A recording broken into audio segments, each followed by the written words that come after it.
It is Tuesday. Welcome to the show. It is Heading Back to the Window with Scott and Scott. I am half the Scotts. I am Scott Steen, lead handicapper over at winnersandwiners.com. I'm your co-host, Scott Rochelle, senior handicapper over winnersandwiners.com. And together, we make up Heading Back to the Window because that's what we always want to be doing, especially this holiday season. You want to be cashing those tickets and making that turkey money. Well, Scott, how'd yesterday go for you? Overall, not too well. It wasn't awful, though. It was kind of fine. I ended up losing my play today with a player prop. Blowouts and foul trouble, where overs go to die, because Valanciunas barely played. That was unfortunate. But besides that, it was an okay day. Ended up live betting some college basketball games. Gonzaga killed Central Michigan like I thought they would. And, yeah, basically broke even. You?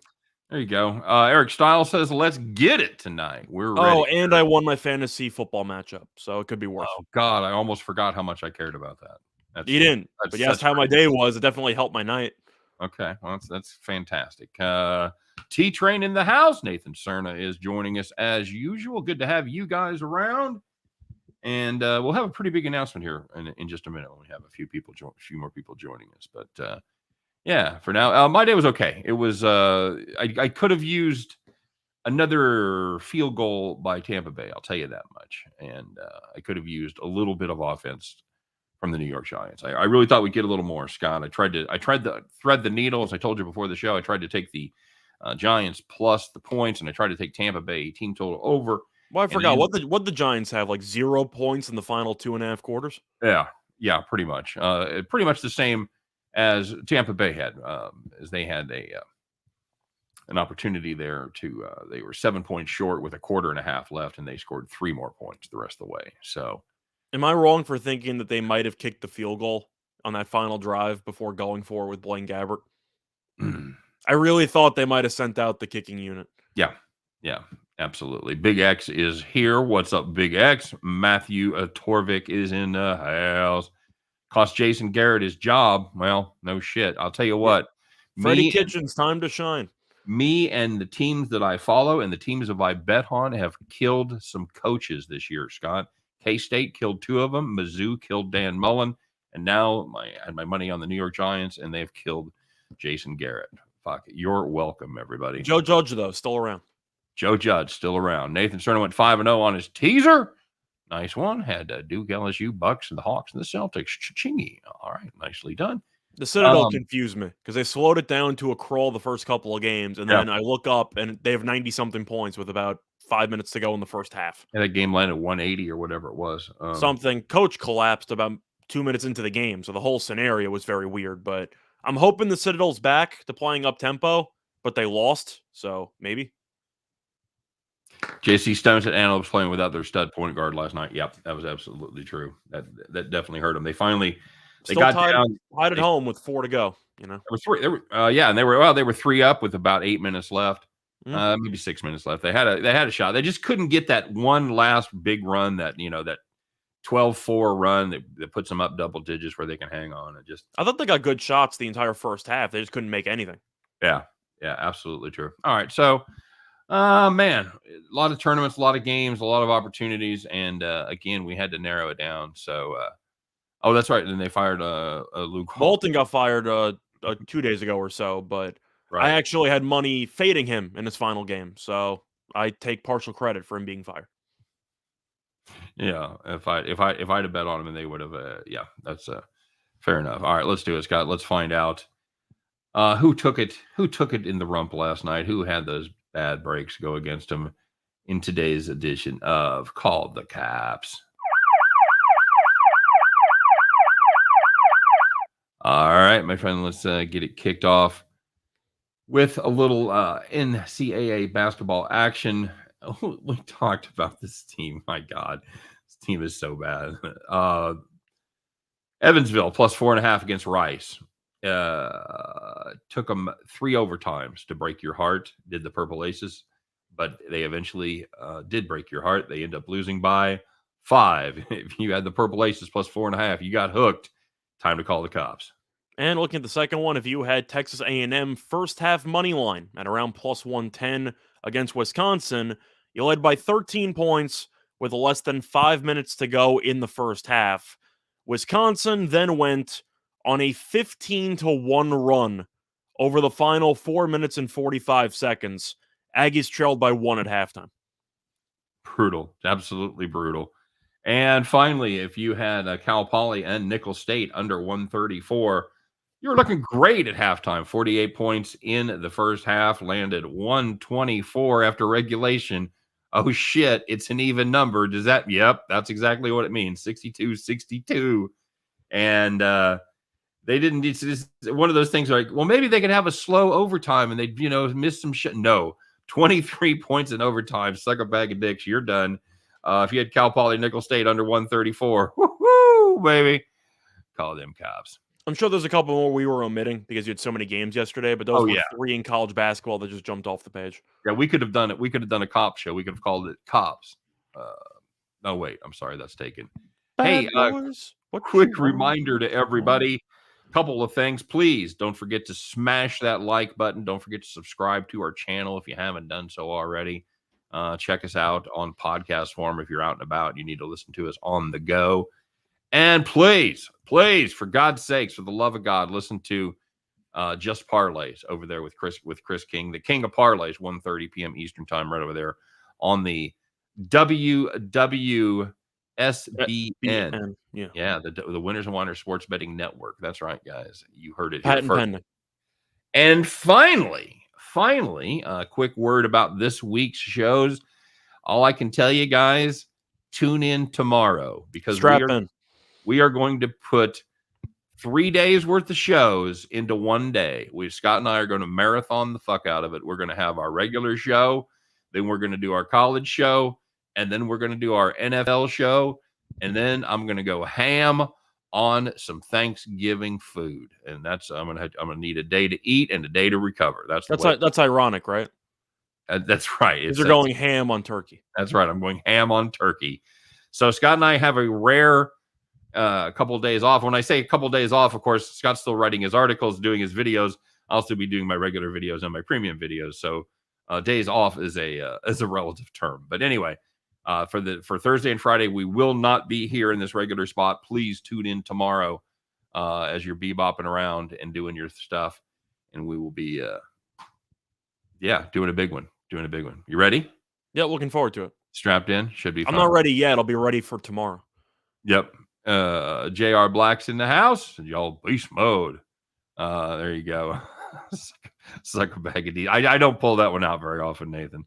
College basketball wagering is evil. The refs determine the outcomes of that's I ain't gonna lie with that. That's I don't know about the evil part, but the refs definitely have a hand in the outcome very often. Especially when today's basketball, not really as much in the NBA, but of course you still have people arguing. College basketball, everybody when they go to the rim looks like they got shot. Everyone's just flying on the floor. Can I interest you in playing some soccer, perhaps? Well, I was going to bet on soccer this morning, and I accidentally overslept the college basketball portion of the parlay, but I liked Bayern money line. I like minus 300. They won 2-1. I was going to bet that parlay, but then I got high. Mm-hmm. I just took a nap. Okay. Mm-hmm. Even worse. No excuse. Even worse, man. All right, you ready? Let's do it. Let's find out. I know all three of your bets were here, Scott. Let's find out who was sitting in the rocking chair yesterday. So the first one was in hockey. If you had the Blue Jackets and the Sabres over 5.5, you had 4 goals in the first period, 4 goals in the second period, and for fun, 3 more goals in the third period. So the game landed 11. Very good. Very good indeed. And if you had Cincinnati plus 12 over Illinois, led by 3 at halftime, that's not ideal, but Cincinnati, they kind of took a little rice shell there in the second half, and Cincinnati actually ended up winning by 20. Sorry, Illinois, not all of a sudden, Scott, not good. Not very good. I'm not a big fan of Underwood as a coach. That's why last year I thought Loyola Chicago had a shot against them because I don't think Illinois is well coached. Coburn played, so they can't even use that as an excuse anymore. They were up 15 in the first half and then lost by 20. You know how hard that is to do in college? Can we start saying he ain't called Overwood? You can say that. They didn't score, so you can do that. That's right. There you go. All right. You got the last one? Yep, looking at the last one, if you had the Pacers +1 against the Bulls, they led by 21 at the half, and they won by 32. Second night of a back-to-back, Bulls looked like they didn't want to be there. Very good. Very good. All right. So I'm going to do it. I'm going to officially I'm gonna give out the kid's pick. All right. Okay. All right. He's got just one today. So go into this knowing it's a parlay. It's a parlay system. It loses more than it wins. Okay. That's the first. Not profit, but in terms of quantity of bets. Correct. I think he's like 7-13. However, his current ROI is 24.5%. He's been doing exactly 2 weeks. So here it is. It's a correlated parlay system, and tonight's play is the Edmonton Oilers and the over. That should pay you somewhere in the neighborhood of +268. So good luck. That is an official Steen Machine parlay in the hockey. So that's at Steen Machine in Twitter. So when that pick loses, make sure you just blow him the fuck up and say, why would you do that? So, okay. All right, there you go. Moving on. What else we got today, Scott? I know. A couple other segments. Oh, I know what we got. Yeah, let's talk about it. This is just awful. Just awful. Who didn't piss us off, but who disappointed us? All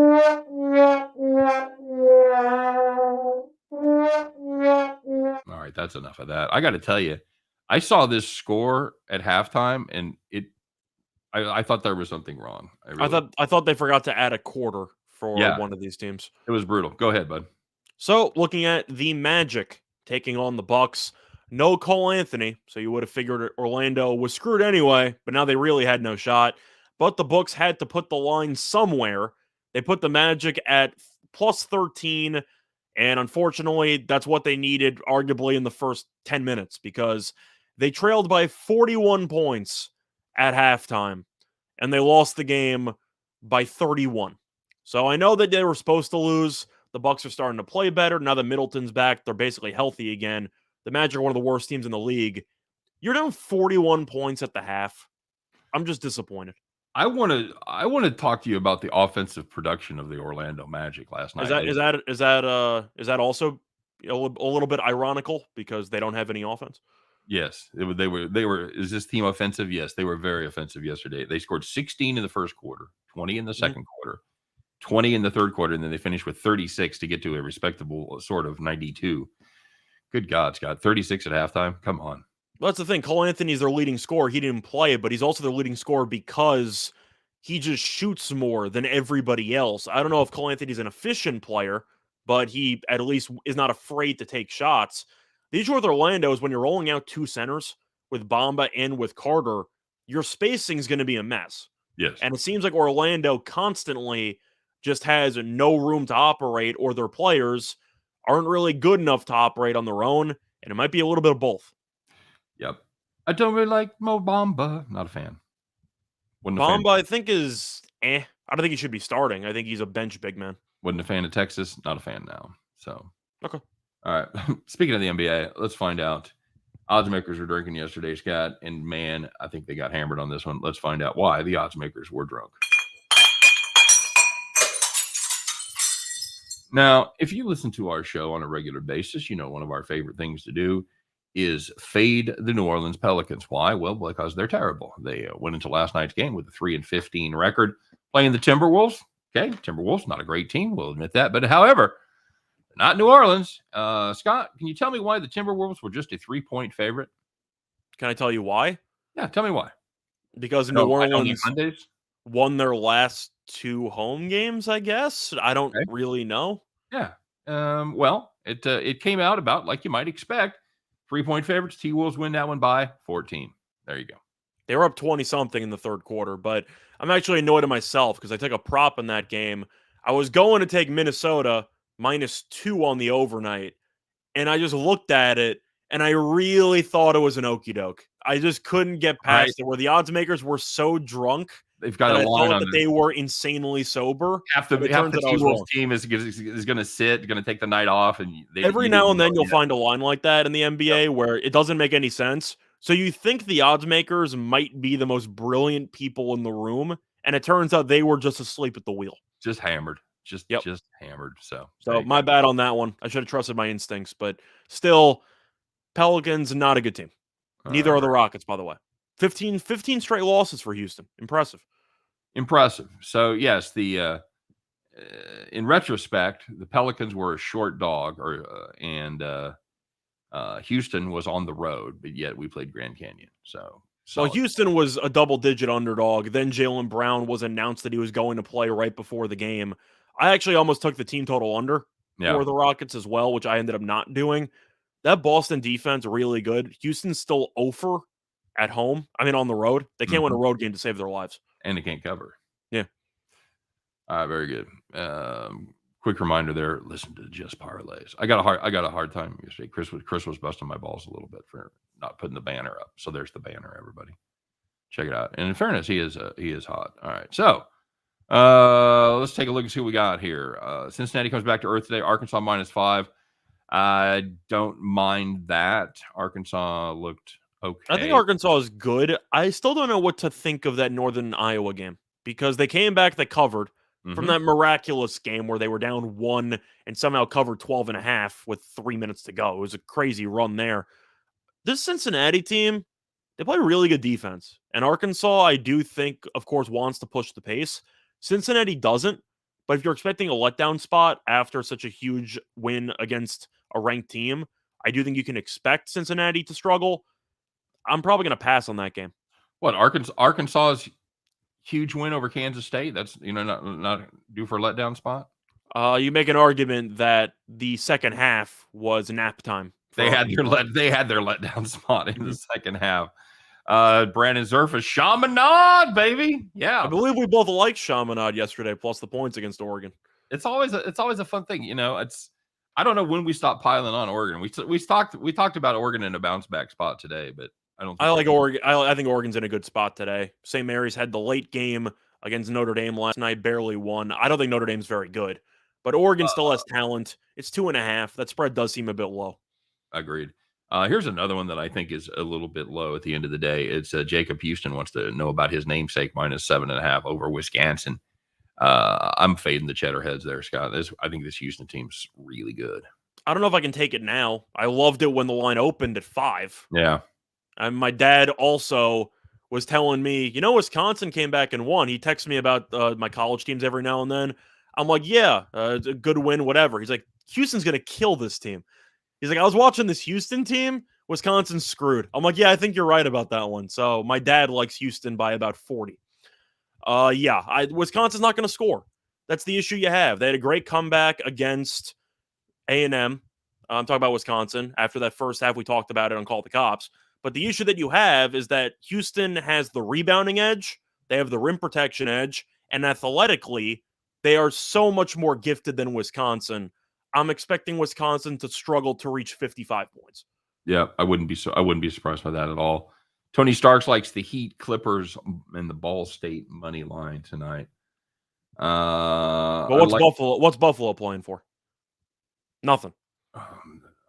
That's Ventrice is out, so the backup quarterback we know can't throw. Yeah, at this time of year, you've got to check and check bowl eligibility and see who needs that win for bowl eligibility, and Ball State does, while Buffalo has no shot. So yeah, it's a huge. Plus, I think at the end of the day, I think Ball State's a better team.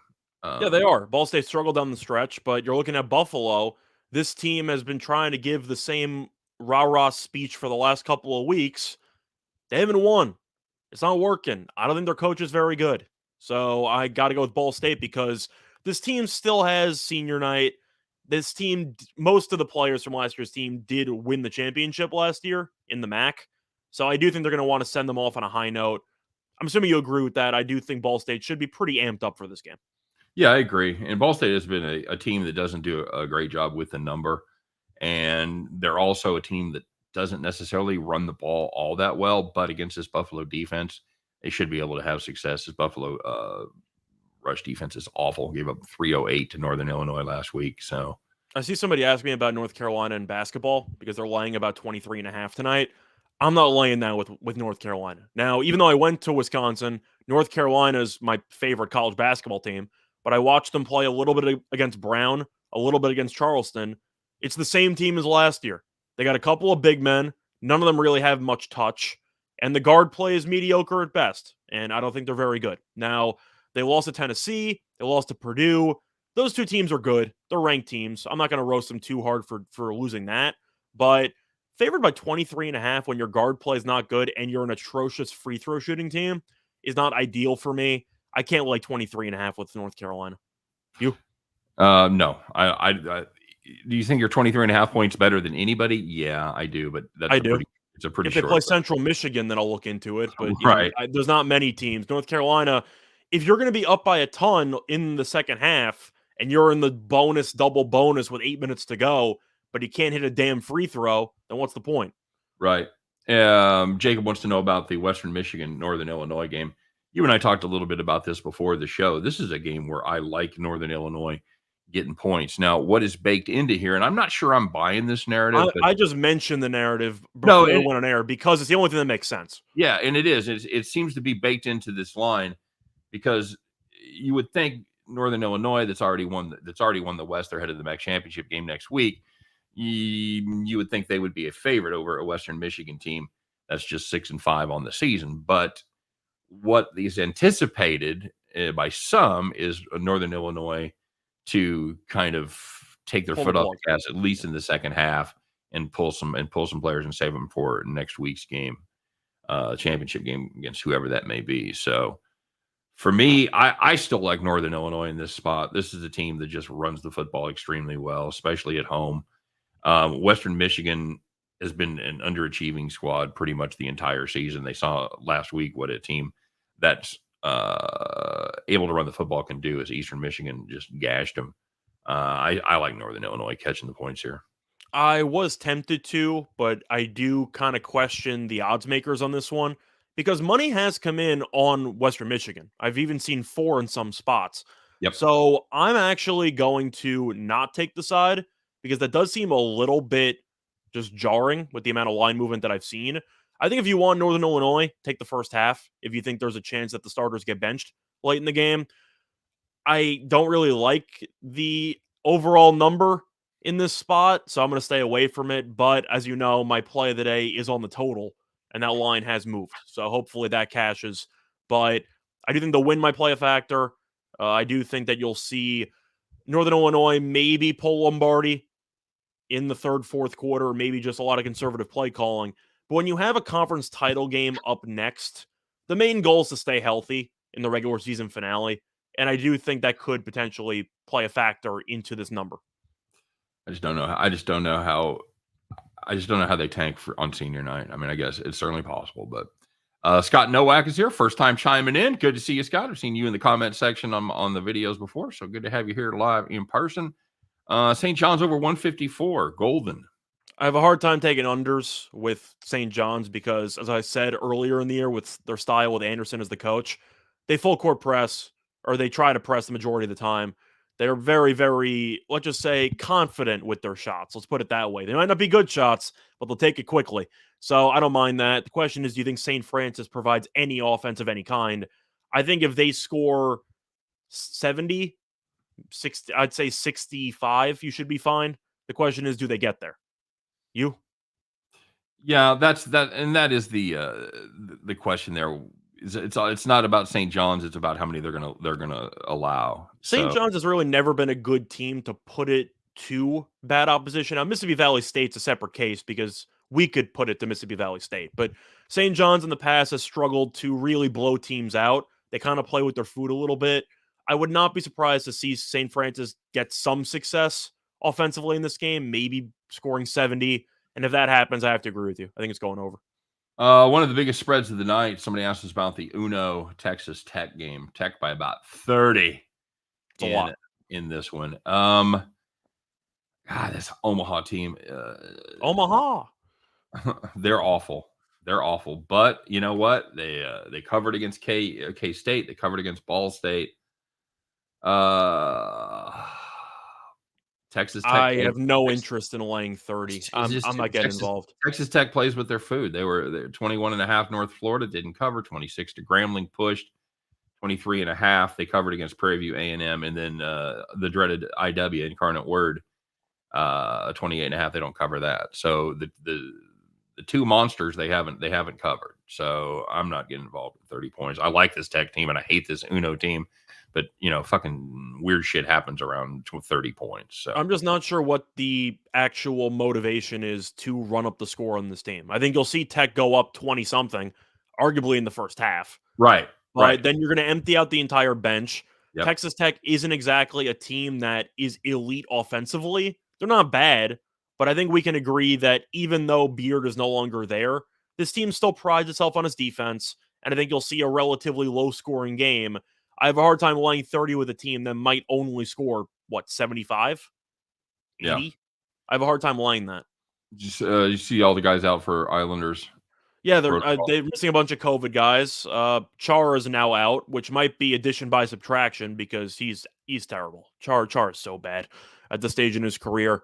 But the Islanders are playing games shorthanded. So if you want to fade them, I don't blame you because they really have not been that great even when they were fully healthy. They're not playing tonight, but tomorrow they don't play tonight, right? That's tomorrow. I believe that's correct, right? Yeah, so I would fade the Islanders potentially in regulation because you're missing so many guys. You're missing your two arguably best defensemen with Pollock and Pellick, and I do think that's going to hurt. As much as I like Sorokin, he's by himself out there. The defense is non-existent. The power play stinks. There's really a lot of issues with this team. Texas Tech over. I wouldn't play an under with Tech involved. I'm just going to fully stay away. They're going to put up between 85 and 90 on Uno. I think they should. I think some of it depends on pace. I mean, I think that they should score 85, give or take, which is why I'm kind of pumping the brakes on the actual spread. Because the question is, do I think Omaha can maybe get to 55? Maybe. I don't know. Yep, that's your question. Wofford, South Carolina. Line's gone Wofford plus 5.5, plus 3.5. I don't know, because South Carolina I was down on to start the year. They have played a little bit better over the last couple of weeks. Now, Wofford's gotten some pretty rough matchups to start the year. They've been fine, They're Wofford. They're going to be a pretty decent Southland team pretty much every year. But they're 4-1. They lost to Clemson. They've beaten everybody else. So Clemson's a pretty good team. They hung tough. You beat two non-D1 teams. You beat Hampton. You beat Georgia Southern. Can I really buy into that too much? I don't really know. You? 3.5 seems a little short, but I'm not sure what we've got with this South Carolina team. They beat USC Upstate, which is traditionally one of the worst teams around. Got beat by Princeton. It's not a terrible loss. It's a bad loss. You lose by 4 as 6-point chalk. That's not ideal. That was a neutral, though. It wasn't a home game. Okay. Just throwing it out there. Well, fuck it. The only thing you should lose to Princeton is a spelling bee. Sorry, bud. Yeah. Beat Western Kentucky, though, and beat UAB. So this team seems to have gone back on track. The issue that I'm looking at for Wofford is the rebounding. Because even with two matchups against non-D1 teams, they're averaging 36 rebounds per game. South Carolina is averaging 45. Yeah. So I think you might have some serious problems on the boards for Wofford. But we know that this team usually has a couple of marksmen from behind the arc. The question is Wofford going to shoot well enough from the outside to cover? I liked it a lot more at 5.5, but I'm not going to chase the steam there because I do think the rebounding edge is pretty glaring for South Carolina. Yeah, yeah, a couple of reasons. I'm not sure the line moves right, and I don't want to chase it. Yeah. Oakland over Rice. I have to like Oakland in that spot because we talked about Rice yesterday. They're off a triple overtime game. I think they're going to be exhausted. And Oakland's been good. I like Vermont. They won a couple of games here. The Vermont win, I think, was pretty surprising. They're not a team that scores a lot. They're not gonna just beat the shit out of you running up and down the court. But they've also got a nice win over Toledo, Scott. Yeah. We'll maybe talk about a little bit later. Oakland might be a sneaky team in the MAC. They got one of the Horizon. Sorry. They got a win over Oklahoma State as a 17-point dog, win by 1 over the Cowboys. So, I've got to play Oakland there. I'm just not a fan of this Rice team. Like you said, off a triple overtime against Evansville last night. They did get the win over the Purple Aces, but that's a bad Evansville team too. I think Oakland might win the Horizon. This team I thought would be okay. Usually they struggle at a conference and they pick it up in conference play. They're picking up wins. I think Vermont's a good team, and you beat them. We already talked about the other impressive one that they had. I think Oakland with the spot edge as well, because when you're playing so many games in a row, the last thing you want is triple overtime. Yep. And Evansville technically covered today.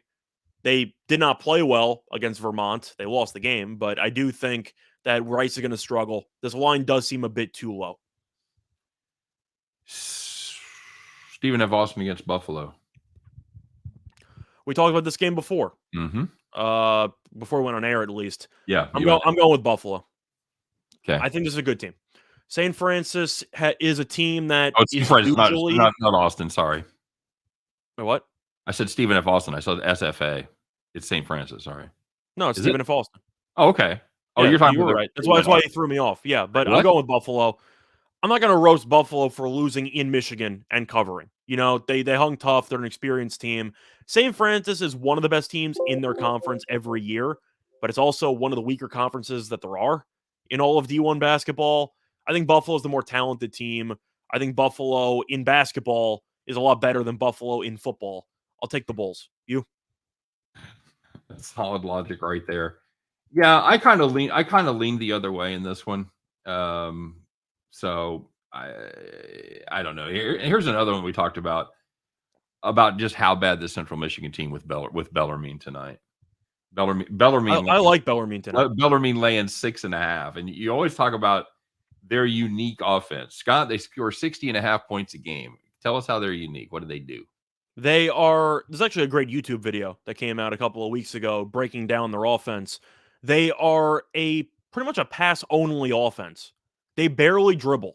It's a lot of backdoor cuts, kind of reminiscent of the old Princeton offenses that used to be run. But they're a very, very unique team to prepare for with only one day of prep or no days of prep. Central Michigan got run out by Gonzaga. Am I supposed to criticize Bellarmine for playing Gonzaga and UCLA back-to-back games? Of course not. They've been in some brutal scheduling spots, but I think this Bellarmine team is better than the record shows because they're over. I think they're better than that. Central Michigan is terrible. I said I thought Gonzaga would kill this team. When you need a buzzer beater to beat Eastern Illinois, you got problems. I think Bellarmine rolls tonight. Yeah, you saw Central Michigan lose to Missouri by 10. You go, oh, maybe the Central Michigan's got a little something. And then you find out Missouri's terrible. So that game means absolutely nothing. Poor Bellarmine, dude. Seriously. Purdue, Gonzaga, UCLA. I forgot they played Purdue. They played the top 3 teams in the country because Purdue is now number 3. Yeah. Yeah. So I can't criticize them for that. You just walk into 3 losses. I mean, that's how it works out. But you up next? I would recommend watching that YouTube video. I think it's by Hoop Vision, I think. They did a whole breakdown of Bellarmine's offense for like 12 minutes. Very interesting stuff. And Central Michigan defensively, absolute joke. No, nothing there at all. Yes, if you want to lay 6.5 with an 0-5 team, this is your spot. Or you can look at it as the 0-5 team is favored by 6.5, so you have to bet it. Absolutely. BN Trabajo said I might get my overalls out for Oakland. I agree with that. I like that Oakland team. Yeah, I think it's a solid team. What else on the college card get you going tonight? Anything? Well, I see Nathan's talking about Central Connecticut being the next Pine Bluff. Yeah. They're right there. They're trying to be converted because they're really trying to become one of the ultimate fades in all of college basketball. Of course, Mississippi Valley is untouchable. They take the cake. There's no beating them. Pine Bluff's actually covered a game or two, so they're starting to become not totally atrocious. Chicago State reverted back to being terrible. Now they're getting killed by 30 every game. So I guess they're back to being terrible. But yeah, Central Connecticut has been a mess for years. It's time we might have to start putting some respect on their name in the fade category. Awful defense. Just absolutely dreadful defense. There's nothing good to say about this Central Connecticut team. I take the Bears in that spot. The Bears kind of underperformed so far this season, but that was a bad loss to Colorado that the Black Bears had. I don't think that's a good Colorado team, but they got a couple of bad losses to the big boys. There's Virginia Tech and Colorado, but I think Central Connecticut's on the next level bad. I see somebody was asking about Providence tonight against Virginia. Virginia is one of those teams that obviously are always annoying to try to predict because if their defense shows up, they can win any game. If they don't, then they're going to lose, which is how that works out because Providence is undefeated. They haven't really played many guys. I mean, they beat Wisconsin on the road, which is impressive because it's in the Kohl Center. So you win that game, that's impressive. Virginia hasn't really played anybody either. They played Houston. They got buried. They were trailing at the half against Georgia. 1.5 for Providence being favored. What do you think? Because I think that anytime Virginia is a dog, you got to be tempted by it because they do find ways to win games. They're just not a very talented roster. I think life's too fucking short to bet on Virginia. That's what I think. Okay. I don't want to get involved with them at all on either side. On totals, nothing. I was actually tempted by the over in this game, which is, of course, sacrilegious taking it over in a Virginia game. What is it, 114 or something? It's 121.5. Okay. Which I think is a bit low. I actually think this game will get into the mid-120s. I think Providence has enough offense to score against this Virginia defense. And Virginia, offensively, is definitely not good. But I do think that after Providence gave up 72 to a Northwestern team that I don't think is very good, I do think there might be some openings. So I actually lean to the over in that one. I'll stay away. One of the most interesting games for totals was the Merrimack game. The Merrimack game I found fascinating because that total was around 124, 123.5 on the overnight. I like the under, and then it went down to 121. But you have conflicting styles because Hartford plays no defense, and Merrimack barely scores 50 points in a given game. So you're really looking at what you think is going to happen from a game flow perspective. That Merrimack team, when it comes to totals, looks like Virginia on steroids. Not because of their good defense. It's because they're a bottom 20 pace and because they can't shoot the ball. So I'd look at an under there in the Merrimack game. I think that one of those teams might not reach 60. Both teams might not reach 60. I look at the under there. Lawrence asking about Long Beach State. Yeah, definitely can understand that. I thought they were going to be the new Citadel because of the pace, but offensively, they're not very good. That's the problem. Yeah, they shoot the three and they play no defense and they play fast. Yeah. So that's how many did they give up against Murray State? That's the other question. I'm going to check that, but I'm assuming anywhere below 75 would be 43. So they're sitting 59. So I'm sure that game was in the 150s. So you're probably fucked on an over there. I don't mind a live over on that second half, but it just started, so never mind. Yeah. Good talk. Yeah. All right, cool. Good chat. All right. Oregon, SMU. Oregon plays St. Mary's. Oh, St. Mary's. Sorry. I like Oregon in that spot. I think the line's too low. I watched St. Mary's play. I don't think Notre Dame's a good basketball team. They haven't really been great for the last 2 years under Bray, and yet that game came down to the wire. We know St. Mary's takes the life out of the ball. They'll hold it for 29 out of 30 seconds every time, but Oregon has the better athletes, and it's not even close. Give me Oregon. All right, Scott. So there's one game that everybody wants to talk about. Everybody else is talking about it. We got to talk about it too. It's the UCLA Gonzaga game tonight, and we've seen some. Well, you already have a play on that. I do. I have a play on the side, but I don't have a play on the total. Somebody's asking about the total, and I would. The line has gone from 4.5 to 7 in favor of Gonzaga right now. So because I have a side, I'll let you speak to the side, and I'll chime in on the total. Let's just say I like Gonzaga more at 4.5 than 7. At 7, I got to go with UCLA. I think it's too many points. I watched Gonzaga. I watched the entire game against Central Michigan. I expected them to win by 50. They won by about 50. Having said that, I don't think Gonzaga's guards are that good.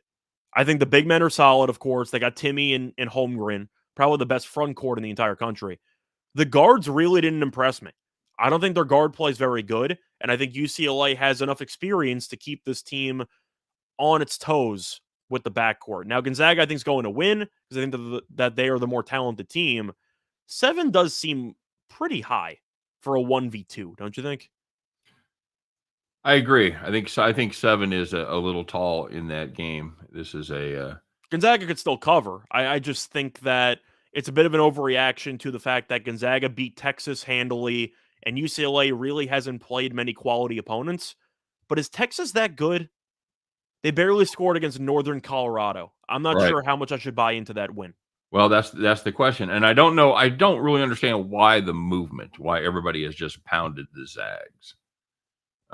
Because they won the last game by 50 and people are overreacting, but they're playing an actual opponent for this one. I can't overreact to a game against Central Michigan because that team is atrocious. Do you think this is all driven by the fact they only beat Bellarmine by 13 points and what could be the granddaddy of all look-ahead spots? I think it could be. I'm trying to think of other angles besides maybe the boards, but I do think UCLA's guards are better than Gonzaga's guards. I agree with that, but if you look at it from the other standpoint, I don't know when Gonzaga goes big, I don't know what UCLA does to counter with that. Well, you gotta hope Johnson doesn't get into foul trouble. They're He's missing like the only Riley. big man they have. You know what? Johnson played 36 minutes in their overtime game before, and he against Villanova, he scored 2 points on one shot and had 5 rebounds. So He's a body. I know he's a body, but you're right. I mean, yeah, if they get him in foul trouble, it's really lights out. But I don't know how much of a presence he is, and I still like the matchup with the two of them against Johnson and the 4 guards because they don't really have a forward with Riley out. Yeah, Steven, to answer your question, looking at who Gonzaga lost last year, of course they brought back Timmy, who's very good, but you lost Kispert, your best 3-point shooter, and the main loss was Jalen Suggs, who was by far their best backcourt player last year. I think the backcourt for this team is fine. I don't think it's extraordinary, and I think that Juzang is a matchup problem for this team. Gonzaga's defense is solid. I'll give them that. I think the rim protection's good, but UCLA can stretch the floor. They got a couple of guys. I think UCLA is going to keep this game close. Okay. All right. And as far as the total goes, any way you get involved with the under here? I'm actually tempted by the under. I think this total's too high. I feel like you're pricing Gonzaga in to automatically score 85 to 90. And I think UCLA is going to be one of, if not the best defense this team has faced all season long. Let's just say I don't think the over's a lock. I think that the under's got a shot to cash here, especially if you're expecting a physical, competitive game between 1 and 2. I think this game could finish in the low 150s, high 140s. I think it's definitely a correlated situation. If you like the Zags to cover that big number, I think you ought to pound the over, go with that. Yeah, I think if you like Gonzaga to cover, they're scoring 85 to 90. If you like UCLA to keep it close, I think it's going to be a grind, and then you're going to correlate that with the under. So I think that's the best advice I can give on that one. All right, buddy, it is time. You and I, after having a very nice couple of week run, we've been a little cold here lately, so it's time to get off the schneid, as they say. Scott, put on your lucky straw hat, would you please? And let's get ready to all climb on the John Deere tractor together as we put our heads together, and we've come up with our very favorite play for the day. Scott, once again, it is time to bet the farm.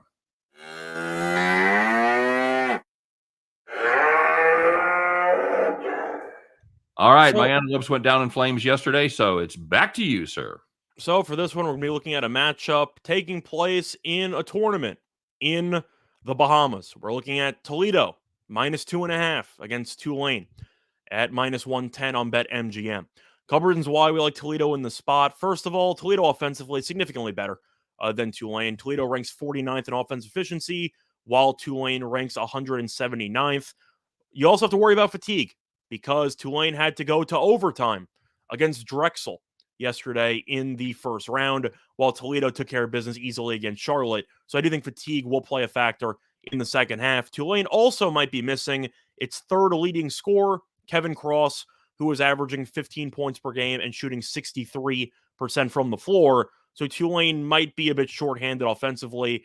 And Toledo is a very good free throw shooting team, while Tulane is not. The Rockets are shooting roughly 77% from the foul line, while the Green Wave is shooting around 65%.